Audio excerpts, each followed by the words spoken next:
Hello everyone, welcome to my channel. I hope everyone is having a wonderful day. Before starting the video, please go ahead and hit the subscribe button and give this video a like up. Nick rages at Kane over the planted evidence and Lily fingers her ex-husband for murder. Thursday, July 17, 2025. Today, on The Young and the Restless, Nick gives Nikki and Victor shocking news. Lily cries for Damien, and Phyllis proposes a secret investigation. In the train car, Phyllis tells Chance that the dagger looks like the one she saw on Damien's back.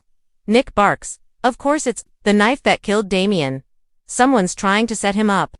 And we all know who that person is." Chance asks Nick not to jump to conclusions and to explain how he found it.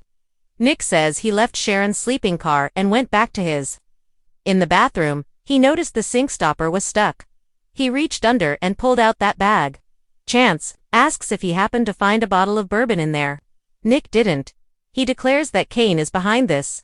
It's been his plan all along. Chance isn't following. Nick wants Phyllis and Chance to admit this is suspicious and odd. First, he didn't understand why Chance was invited. Why not hire a private security team if he thought his life was in danger? If he thought one of his guests had homicidal intentions, why invite them into his home? Chance says they can't make assumptions about who the killer was targeting. Nick thinks Kane wanted Damien dead because he had something going on with Lily. It also could have been business. He wants Chancellor, so framing him as revenge on the Newmans or a distraction from his next move. Chance and Phyllis aren't buying it. Nick fumes. Nick keeps arguing his case as Phyllis assures him that she is on his side. She'd kill anyone who would try to frame him for murder. She just can't understand why Kane would set this up. They speculate that Kane may have known about Lily and Damien before now.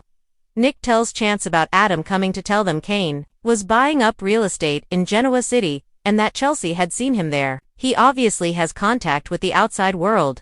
Chance is stunned that there's a way out of there. Nick says he wants to keep them trapped so his little game can play out. Chance wants to stick to the facts. Phyllis says there's no way Kane could have planted the knife in his room. She was with him. Nick says Kane could have accomplices like that weirdo Carter. Chance tells Nick he's going to go search his sleeping car. Nick's irritated that Chance thinks he may have done this. Maybe the first thing he needs to look into is how Kane is getting on and off the mountain. Chance confirms he'll expect Kane to come clean. Amanda thinks Kane did it in the maze. Amanda chews Kane out. She needs to have all the facts. She needs to have all the facts, the whole truth, and she needs it now.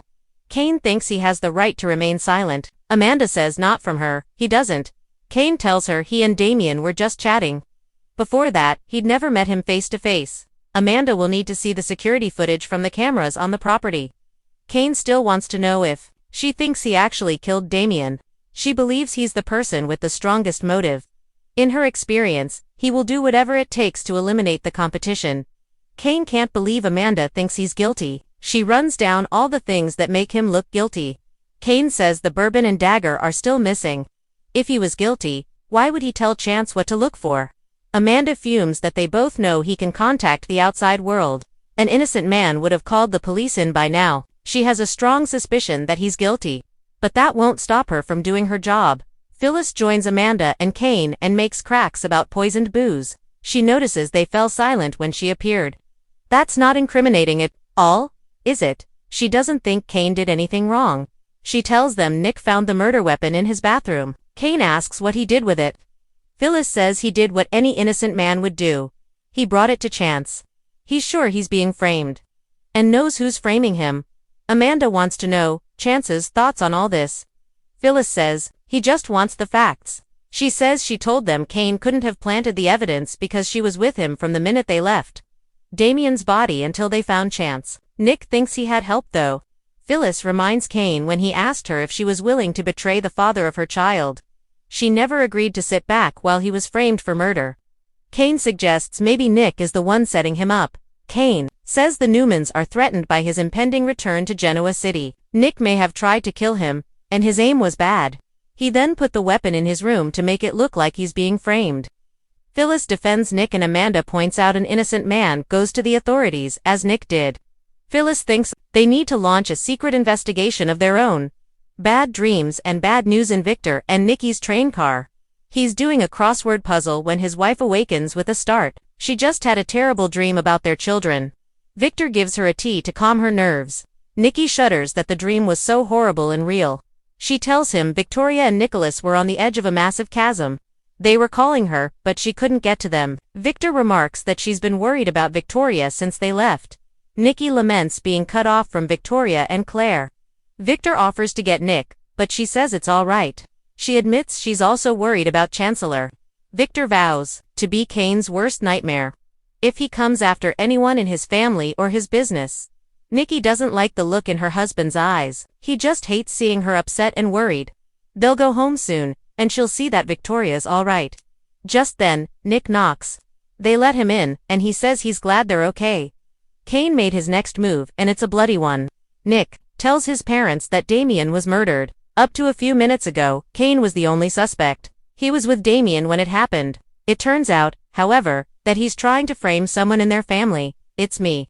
He found the bloody knife used to kill Damien in his bathroom. Nikki gasps. She just had a dream that he was in trouble. Victor declares this to be an obvious setup. Nick nods. Kane has a much more compelling motive for wanting Damien out of the picture. Lily. They go over Kane wanting Lily back and her moving on with Damien. Nick thinks it's a true crime of passion. Victor muses, maybe it's crazy to try and pin it on Nick. Their son tells him he confronted Kane and has a quick temper. Nikki sniffs that anyone could have planted that knife in his room. Nikki wonders why Kane would do all of this. Victor says for 6 years, he's been playing the long game. Now this. It seems reckless. Nick thinks if they can figure out the endgame, they can figure out who's playing them. Nikki thinks they need to do it before anyone else gets hurt. Lily fingers Kane for murdering another train car. Lily cries into a tissue and paces. She looks at the bed and flashes through her history with Damien. She lays on the bed and sobs. Damien, I am so sorry.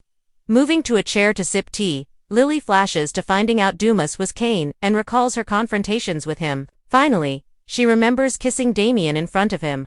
Back in the present, she shakes her head. A knock comes at her door.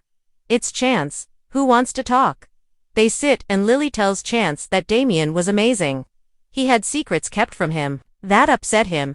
He was trying to accept it all and was actually excited about starting a new life in Genoa City.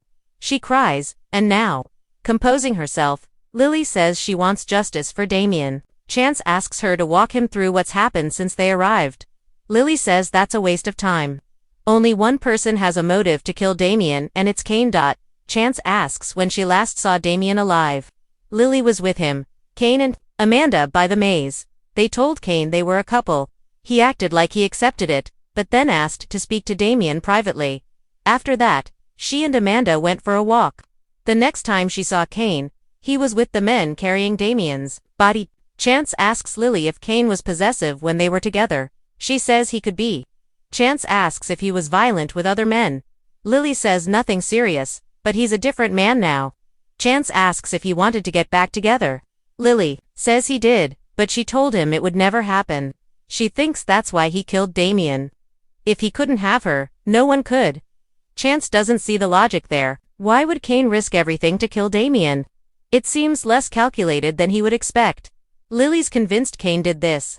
He killed Damien in cold blood, and he needs to pay for it. Nick threatens Kane in the maze.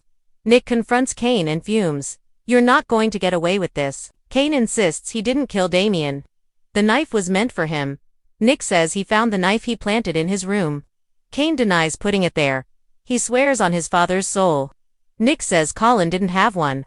He screams at him too. Leave his family alone and come at him man to man, or trust me, you're going to wish you're the one that was dead.